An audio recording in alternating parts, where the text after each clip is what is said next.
दूसरा लड़का। साल 2011 की बात है।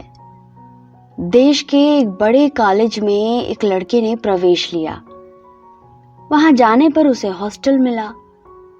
जब वह हॉस्टल के कमरे में पहुंचा तो 2 चारपाइयां लगी थी।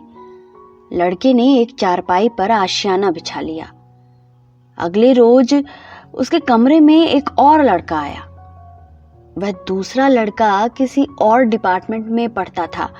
दिखने में साधारण और मितभाषी था। दोनों के डिपार्टमेंट अलग थे, तो एक साथ क्लास होती भी नहीं थी। जब हमारा पहला वाला लड़का कॉलेज जाता था तो दूसरा वाला लड़का सो रहा होता था। वापस कॉलेज से आने पर भी दूसरा लड़का सोया हुआ मिलता था। दरअसल बात ऐसी थी कि दूसरे लड़के को रत जगह की आदत थी। वह रात के 9 बजे से सुबह 5 बजे तक पढ़ाई करता था और सूर्योदय से ठीक पहले सो जाता था। कक्षाएं शायद दिन में और शायद थोड़ी देर के लिए ही चलती थी। इसी वजह से वह जल्दी वापस आकर सो जाता था। 2 महीने के बाद एक बार पहला वाला लड़का रात में 3 बजे लघु शंका के लिए उठा। उसने देखा कि दूसरा लड़का कुर्सी पर बैठा था और सिर को टेबल पर झुका रखा था। पहला लड़का लघु शंका से लौटा और उसने बिस्तर पर बैठते हुए दूसरे लड़के से पूछा, अब तक जगे हो? दूसरे लड़के ने सिर उठाया, इसकी तरफ देखा।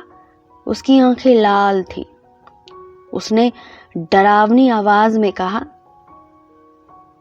चुपचाप सो जाओ। पहला लड़का डर और सम्मोहन में सो गया। अगली सुबह जब उसकी नींद खुली तो दूसरा लड़का अपने बिस्तर में सोया हुआ था। पहले लड़के को रात की बात याद आ गई।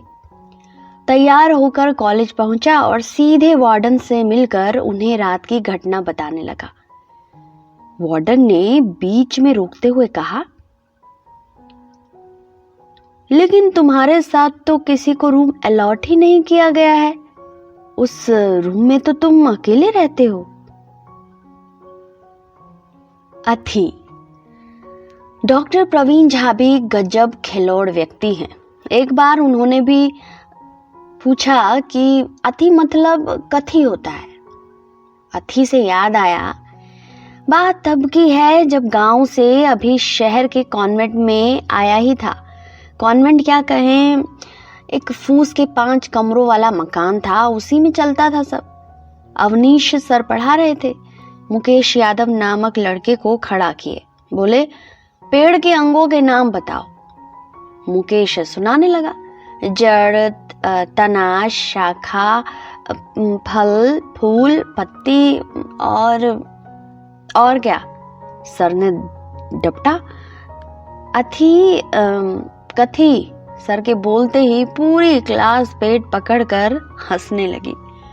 मुकेश के मुंह से फिर निकला, अथी कथी। सर ने तुरंत पूछा। वैसे तो सर छड़ी से मारने लगते थे, लेकिन मुकेश को अथी ने बचा लिया। कुछ देर तक सर अथी कथी करते रहे, फिर बता दिए कि वह बीज लाना भूल गया था। डॉक्टर साहब सही ही बोले कि अथी साक्षात ब्रह्म है। जब कुछ नहीं बचता तो अथी बचा रहता है, और सिर्फ अथी मात्र से कथी कथी नहीं निकल आता है। उसी स्कूल में एक बार अथी सिखाने वाला आया। अरे अथी कराटे। पूरे स्कूल के बच्चों को लाइन में खड़ा करता और हु हा करवाता। सोमवार को शुरू हुआ था, शनिवार तक चला। शनिवार को जब सेशन शुरू हुआ तो कराटे मास्टर ने सबसे पहले ही कह दिया कि आगे जिन जिन को सीखना है वे सब अमुक राशि लेकर सोमवार को आएंगे। खैर, सोमवार जब आएगा तब आएगा, अभी तो शनिचर लगा हुआ था। कराटे मास्टर ने अर्ध वकील SN भारती सर को बुला लिया। अर्ध वकील क्योंकि अभी लॉ में पढ़ ही रहे थे। कराटे मास्टर ने आत्मरक्षा के गुर सिखाने के लिए उनको गिनी पिग बनाकर बुलाया था। मास्टर ने उनको गिरेबान धरने बोला। वे थोड़ा सा हिचके। मास्टर ने आग्रह किया तो इन्होंने हल्के से गिरेबान पकड़ लिया। मास्टर ने और जोर से पकड़ने बोला। सर ने पकड़ थोड़ी मजबूत कर ली।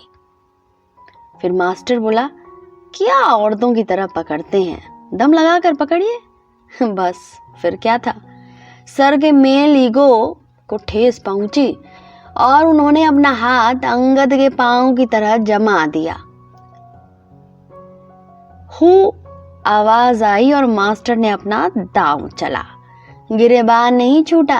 हाँ, फिर से आवाज आई, लेकिन गिरेबान अब भी नहीं छूटा। चल।